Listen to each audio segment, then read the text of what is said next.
کچھ عرصہ پہلے کی بات ہے، ہم باتیں کر رہے تھے کہ رمضان کا چاند نظر آئے گا، اور پھر چاند بھی نظر آیا، عشرۂ رحمت گزر گیا، عشرۂ مغفرت گزر گیا، آج جمعۃ الوداع آ گیا، اور اب کچھ ہی دنوں میں دیکھتے ہی دیکھتے رمضان ہم سے رخصت ہو جائے گا، ایک سال کے لیے رخصت ہو جائے گا۔ ہمیں نہیں پتا کہ اگلے سال ہم ہوں گے کہ نہیں ہوں گے۔ اللہ کرے کہ یہ رمضان جن جن لوگوں کی بخشش ہوئی ان کے صدقے رب کریم ہم سب کی مغفرت فرمائے۔ آہ رمضان اب جا رہا ہے، ہائے تڑپا کہ رمضان چلا ہے، ٹکڑے ٹکڑے میرا دل ہوا ہے، ہائے تڑپا کہ رمضان چلا ہے۔ دیکھ کر چاند میں رو پڑا تھا، سامنے ہجر کا غم کھڑا تھا، جلد رخصت کا وقت آ گیا ہے، ہائے تڑپا کہ رمضان چلا ہے۔ کر کے تقسیم بخشش کی اسناد، آہ رنجیدہ دل کر کے تو شاد، سب کو روتا ہوا چھوڑتا ہے، ہائے تڑپا کے رمضان چلا ہے۔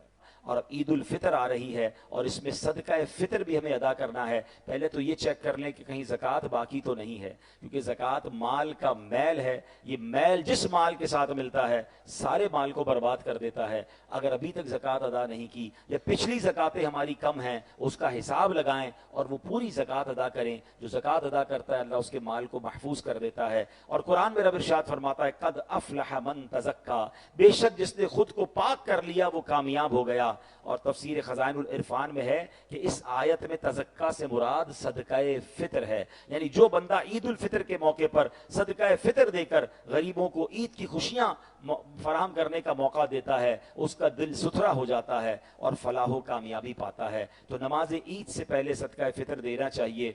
مشورہ تو میرا یہ ہے کہ آج جمعۃ الوداع ہے، جمعہ کی ایک نیکی 70 نیکیوں کے برابر ہے، تو آپ آج بھی عید الفطر دے سکتے ہیں، نماز عید سے پہلے بھی دے سکتے ہیں۔ آج دیں گے تو رمضان کا ثواب بھی اور جمعے کا ثواب بھی مل جائے گا۔ صدقہ فطر حدیثوں میں 4 قسم کا بیان ہوا ہے، جس میں جو، کشمش، کھجور اور پھر گندم کا فطرہ۔ گندم کا فطرہ آج کل کے حساب سے 240 روپے کا ہے، اور اس کے اوپر کی کیٹیگریز کوئی 700 روپے، کوئی 2400 روپے، 7000 روپے، اور اجوا کھجور کے حساب سے کوئی دینا چاہتا ہے تو 19000 روپے کا فطرہ ہے۔ اب یہ غور کرنا ہے میں نے اور آپ نے کہ اللہ نے مجھے کس کیٹیگری میں رکھا ہے۔ ایک عام مسلمان ہے، اگر وہ گندم کا فطرہ دیتا ہے تو ٹھیک ہے، مگر جس کو اللہ نے لاکھوں کروڑوں سے اچھا بنایا ہے، پورا رمضان بہترین سحری اور افطاری کروائی ہے، عید کے لیے بہترین لباس ہم خرید چکے ہیں، اور فطرہ دینے کی باری ہے تو ہم سب سے سستا والا فطرہ دیں، تو یہ اپنے دل سے پوچھیں کہ ہم یہ درست کرتے ہیں۔ یہاں بھی موقع ہے کہ اللہ کا شکر ادا کیا جائے، اے اللہ تو نے مجھے کروڑوں سے اچھا بنایا، تو بہترین فطرہ ہم ادا کریں۔ مثال کے طور پہ کسی کے گھر بہت بڑا گھر ہو، کروڑوں کا گھر ہو، لاکھوں کروڑوں کی گاڑیاں کھڑی ہوں، تو وہ 10-15 ہزار روپے کا بکرا عید میں لے کر نہیں آتا، وہ بڑا جانور لے کر آتا ہے کہ لوگ کیا کہیں گے، اتنا بڑا بنگلہ، ایسی گاڑی اور ایسا جانور۔ تو اپنی حیثیت کے مطابق بندہ جانور لاتا ہے جو بالکل ٹھیک ہے، مگر فطرے میں چونکہ لوگوں کو پتہ نہیں چلتا، وہاں لوگ دیکھ رہے ہوتے ہیں، تو یہاں خاموشی سے جناب سب سے سستی والی پرچی بنا لی جاتی ہے۔ تو یہ غور کرنا چاہیے کہ اللہ تو دیکھ رہا ہے نا، اللہ کی راہ میں بہترین صدقہ فطر دیں۔ اور جیسے ہم نے سنا غریبوں کو بھی صدقہ فطر دیا جا سکتا ہے، اپنے رشتہ دار، غریب ملازمین آپ کو لگتا ہے اگر وہ زکوٰۃ کے مستحق ہیں، آپ انہیں بھی فطرہ دے سکتے ہیں۔ اور دعوت اسلامی جو آپ کے سامنے دنیا بھر میں دین کی خدمت کر رہی ہے، بار اسٹال موجود ہیں، عید کی نماز سے پہلے بھی موجود ہوں گے، تو آپ یہاں پر بھی فطرہ دے سکتے ہیں۔ اللہ کریم ہمیں اپنی راہ میں دل کھول کر خرچ کرنے کی توفیق عطا فرمائے۔ ایک ہم نے مشورہ کیا ہے کہ رمضان سے پہلے ہمارا جمعہ جو ہے وہ 3 بجے ہوتا تھا، اور رمضان میں اب ہم نے 3:30 کیا ہے، تو مسجد کمیٹی کے مشورے سے ہم نے یہی طے کیا ہے کہ اب رمضان کے بعد بھی جمعہ، کیونکہ یہ دوسرا جمعہ ہے، پہلا جمعہ 1:15 بجے ہوتا ہے، تو دوسرا جمعہ اب رمضان کے بعد 3:30 بجے ہی ہوا کرے گا، اور 2:45 بجے رمضان کے بعد یہاں ہم اسی طرح بیان شروع کیا کریں گے، اور 3:30 بجے انشاءاللہ نماز جمعہ ہوگا۔ عید کی نماز یہاں پر 6:45 بجے ادا کی جائے گی، اور اسی دن 6:15 بجے 6:10 پر فجر کی جماعت ہوگی، اس کے فوراً بعد بیان شروع ہو جائے گا، اور 6:45 بجے عید کی نماز یہاں ادا کی جائے گی۔ ایک بات یاد رکھیے، عید کی نماز واجب ہے مگر فجر کی نماز فرض ہے۔ بدقسمتی سے لاکھوں لوگوں کی عید والے دن فجر قضا ہو جاتی ہے۔ یہ کیوں خیال نہیں آتا کہ جب میں رمضان میں ایک بھی نماز قضا نہیں کر رہا تھا تو عید آتے ہی، چاند رات آتے ہی میری نمازیں قضا ہونا کیوں شروع ہو گئی؟ تو اس بار نیت کریں کہ انشاءاللہ رمضان بے شک چلا جائے، ہم مسجدوں سے دور نہیں جائیں گے انشاءاللہ۔ ہم نمازوں کی پابندی کریں گے. اللہ پاک ہمیں عمل کرنے کی توفیق عطا فرمائے.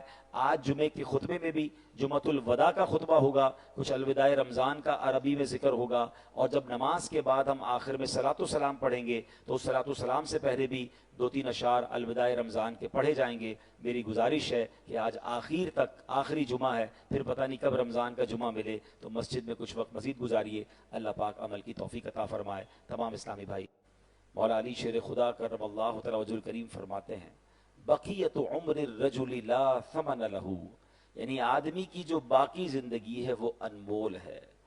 اب تک جو زندگی گزری وہ بے شک ہمیں پتا ہے کہ اس میں بڑی خطائیں ہیں, مگر اب آخری جمعۃ الوداع, آخری رمضان کے جمعہ, آئیے کچھ اللہ سے وعدے کریں, اپنے آپ سے بھی وعدے کریں کہ اب جو بقیہ زندگی رہ گئی ہے وہ گناہوں میں نہیں, اللہ کی فرما برداری میں, نمازوں میں, اس کی رضا والے کاموں میں گزاریں گے. بلکہ میرا تو مشورہ ہے, ماشاءاللہ کئی لوگوں نے اعتکاف کیا ہے, اللہ ان کا اعتکاف قبول فرمائے, لیکن جن کے لیے ممکن ہے اب آخری 2-3 دن جو رہ گئے ہیں, 2-3 دن کا نفلی اعتکاف کر لیں, اللہ کے گھر میں اب رمضان کی آخری گھڑیاں گزاریں تاکہ مزید ماہ رمضان کی برکتیں ہمیں نصیب ہوں. جمعہ کے دن ہم جب بیان کرنے آتے ہیں تو کوشش کرتے ہیں کہ کچھ نہ کچھ قرآن کی آیتوں کو ہم سمجھیں, قرآن کی آیتوں کو ڈسکرائب بھی کریں اور ان سے کچھ میسج حاصل کرنے کی کوشش کریں. اللہ کریم قرآن مجید کے پارہ نمبر 21 سورہ لقمان آیت نمبر 1 سے 3 میں ارشاد فرماتا ہے بسم اللہ الرحمن الرحیم الف لام میم تلک آیات الکتاب الحکیم ہدی و رحمۃ للمحسنین. آسان ترجمہ قرآن کنز العرفان, یہ حکمت والی کتاب کی آیتیں ہیں, نیکوں کے لیے ہدایت اور رحمت ہیں. اب ان آیتوں کی ہم ذرا تھوڑی سی تفصیل سمجھنے کی کوشش کریں گے کہ اس کے شان نزول کیا ہے, بیک گراؤنڈ کیا ہے, یہ آیتیں کس سینیریو میں کس وجہ سے نازل ہوئیں. اب جناب شان نزول یہ ہے کہ غیر مسلم شخص تھا جس کا نام تھا نضر بن حارث, مکہ مکرمہ کا رہنے والا تھا.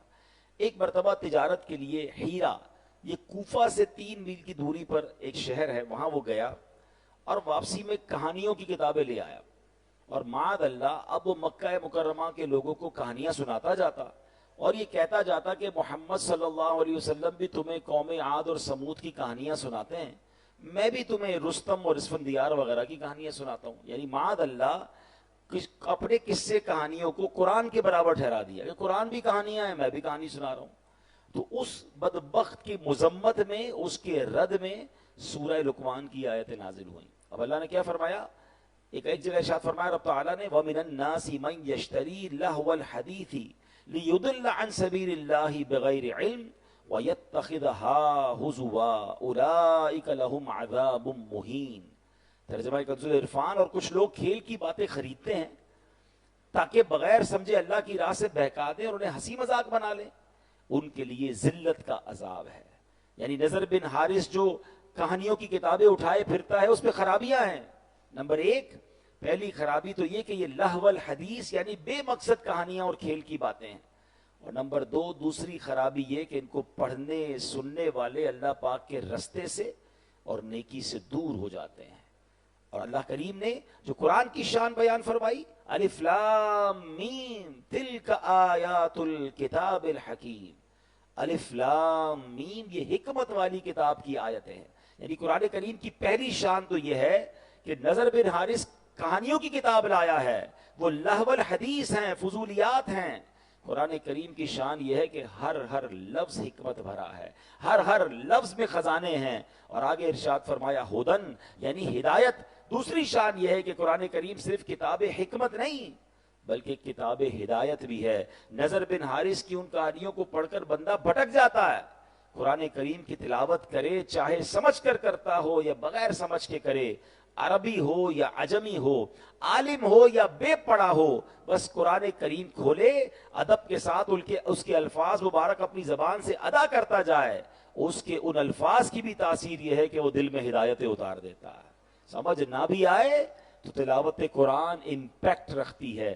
آج بھی آپ دیکھ لیں, ہم میں بہت سارے ایسے لوگ ہیں جن کو قرآن سمجھ نہیں آتا, لیکن کوئی بہترین قاری تلاوت کرے, کوئی بہترین قاری تراویح میں پڑھ رہا ہو تو قرآن سنتے جائیں تو دل نرم ہو جاتا ہے, آنکھوں سے آنسو نکلنا شروع ہو جاتے ہیں. اٹ مینس قرآن دل پر براہ راست اثر کرتا ہے. اور آگے فرمایا ورحمۃ للمحسنین، اور رحمت ہیں نیکوں کے لیے۔ تو قرآن کریم کی تیسری شان کیا ہے؟ جو اول تا آخر رحمت ہی رحمت ہے۔ دنیا کی کوئی ایسی کتاب نہیں جس کے ایک ایک حرف کو تلاوت کرنے پر 10 نیکیاں ملتی ہوں، یہ صرف قرآن پاک کی شان ہے۔ بندہ جب قرآن پاک کو کھول بیٹھتا ہے نا، صرف قرآن کو دیکھنا شروع کرتا ہے، پڑھنا شروع کرتا ہے، چھما چھم رحمتیں برسنا شروع ہو جاتی ہیں، اور نیکیوں کا ذخیرہ جو ہے وہ بڑھتا چلا جاتا ہے۔ اب پیارے اسلامی بھائیوں، اب یہاں ہمیں بہت اہم بات قرآن سے جو میسج لینا ہے۔ آج ہم میں سے بہت سارے لوگ کچھ نہ کچھ پڑھ رہے ہوتے ہیں، کچھ کتاب سے پڑھ رہے ہوتے ہیں، کچھ فیس بک پہ پڑھ رہے ہوتے ہیں، کوئی یوٹیوب پہ دیکھ رہے ہوتے ہیں، کچھ سوشل میڈیا پوسٹیں ہماری نظروں سے آ رہی ہوتی ہیں، گھنٹوں ہمارا کچھ نہ کچھ ہماری آنکھوں کے سامنے سے گزرتا ہے، لوگ پڑھ رہے ہوتے ہیں۔ اس مقام پر نضر بن حارث کے ان باتوں اور قرآن کریم کا تقابل کر کے جو ہمیں میسج دیا گیا نا، وہ سمجھنا ضروری ہے۔ نمبر 1، کچھ بھی پڑھنا ہو اس میں پہلی بات یہ چیک کرنی ہے کہ پڑھ کر ہدایت ملے تو پڑھ لو، فضولیات پر مبنی ہے تو بچ جاؤ۔ جو پڑھ رہے ہو اس سے حکمت و نصیحت ملتی ہے تو پڑھ لو، فضولیات ہیں، گمراہی آتی ہے، نیکی سے دور ہو جاؤ گے، اس سے بچ جاؤ۔ اگر اسے پڑھ کر ثواب ملنے کی امید ہے تو پڑھ لو، اور ثواب ملنے کی امید نہیں بلکہ گناہ کی امید ہے، اس سے بچ جاؤ۔ تو اب یہ کلیہ سامنے رکھ لیں کہ کیا دیکھنا ہے، کیا سننا ہے، کیا نہیں سننا، کیا پڑھنا ہے، کیا نہیں پڑھنا۔ اگر یہ بات ہمیں سمجھ آ جائے تو قرآن نے اپنی شان بھی بیان کر دی، اور رہتی دنیا کو پڑھنا، سننا، دیکھنا کیا ہے اور کیا نہیں دیکھنا اس کا فارمولا بھی بتا دیا۔ اب میرے پیارے اسلامی بھائیوں، حضرت زید بن اسلم رضی اللہ تعالیٰ، دیکھیں قرآن کتنا امپیکٹفل ہے، اور اس کی ایک ایک آیت، ایک ایک سورت کس قدر درس رکھتی ہے۔ کہ ایک مرتبہ شخص بارگاہ رسالت میں آیا اور نبی پاک علیہ السلام نے کہا کہ ایک صحابی سے کہ یہ نیا مسلمان ہوا ہے، نئے شخص آئیں کو قرآن سکھاؤ۔ صحابی رسول نے لے کر بیٹھ گئے اور قرآن سکھانا شروع کیا۔ ایک اور بات سمجھ آئی کہ قرآن سیکھنا سکھانا یہ دربار رسالت میں موجود صحابہ کا طریقہ تھا۔ ایک حدیث پاک بھی ہے، حضرت عثمان غنی اس حدیث کے راضی ہیں، خیرکم من تعلم القرآن وعلمہ، تم میں بہترین وہ ہے جو قرآن سیکھے اور دوسروں کو سکھائے۔ ہم اتنے سارے لوگ بیٹھے ہیں، کیا ہم ان بہترین لوگوں میں شامل ہیں، یا قرآن خود سیکھ لیا ہے؟ اگر سیکھ لیا ہے تو کیا دوسروں کو سکھاتے ہیں؟ ہماری بہت بڑی تعداد ہے جن کو قرآن پڑھنا ہی نہیں آتا، پراپر پڑھنا نہیں آتا۔ بہرحال صحابی رسول نے قرآن سکھانا شروع کیا، سورہ زلزال سکھائی، 7ویں آیت سکھائی تو کہتے بس مجھے اب کافی ہے، اتنا کافی ہے۔ تو صحابی رسول نبی پاک کے پاس آئے، کہتے ہیں حضور یہ تو 7 آیتیں سیکھ کر کہہ رہے ہیں مجھے کافی ہے، اور پڑھی نہیں رہے آگے، کہتے بس 7 آیتیں کافی ہیں۔ اللہ اکبر، نبی پاک نے فرمایا اسے چھوڑ دو، اسے فقاہت یعنی دین کی سمجھ مل گئی ہے۔ یعنی 7 آیتوں میں اتنا کمال، سکھانے والے کون تھے؟ صحابی رسول تھے نا، کس انداز سے سکھایا ہوگا، کیسا دل میں اتارا ہوگا۔ سچی بات تو یہ کہ بعض اوقات قرآن کی ایک آیت اگر صحیح سمجھ آ جائے اور بندہ اس پر عمل کر لے، زندگی گزارنے کے لیے کافی ہے۔ نبی پاک نے فرمایا 7 آیتیں سیکھ لی، اس کو فقاہت مل گئی، اس کو دین کی سمجھ مل گئی، تو اب پتا چلا کہ یہ ہے قرآن، یہ ہے کتاب ہدایت، کہ اس طرح امپیکٹ کریٹ کرتی ہے، اور بندہ دل سے پڑھے سمجھ لے تو اس کی زندگی سنور جایا کرتی ہے۔ حضرت جبیر بن مطعم رضی اللہ تعالیٰ عنہ صحابی رسول ہیں، فتح مکہ سے پہلے انہوں نے اسلام قبول کیا اور مدینہ منورہ میں رہتے تھے، وہیں انہوں نے وفات پائی۔ اپنے اسلام قبول کرنے کا واقعہ بیان کرتے ہیں کہ کیسے اسلام قبول کیا۔ کہتے ہیں بدر، غزوہ بدر میں جو غیر مسلم قید ہوئے تھے، ان قیدیوں کی بات چیت کرنے کے لیے میں مدینہ منورہ آیا تھا، یعنی غیر مسلموں کی طرف سے نیگوشیشن کے لیے۔ کہتے ہیں میں مدینہ منورہ آیا، جب یہاں پہنچا تو مغرب کا وقت تھا، مسلمان مغرب کی نماز پڑھ رہے تھے، نبی پاک علیہ السلام امامت فرما رہے تھے، اور پیارے آقا نے نماز کے اندر جو آیت تلاوت کی، وہ نماز کی جو تلاوت تھی وہ مسجد کے باہر بھی آواز آ رہی تھی، اور پیارے آقا سورہ طور کی تلاوت فرما رہے تھے۔ اب میں حیران ہو گیا کہ آواز کیسی ہے، قرآن پڑھنے والا کون؟ حبیب الرحمن، اللہ کے حبیب علیہ السلام، جن پہ قرآن نازل ہوا ہے، اور کلام کس کا؟ اللہ کا کلام، کیسی تاثیر ہوگی۔ کہتے ہیں مسجد کے باہر کھڑا ہو گیا، اور اب میرے کانوں میں نبی پاک کی پیاری میٹھی آواز اور اللہ کا کلام جانے لگا، اور نبی پاک نے یہ آیات پڑھی، ان عذاب ربک لواقع ما لہ من دافع، بے شک تیرے رب کا عذاب ضرور واقع ہونے والا ہے، اسے کوئی ٹالنے والا نہیں۔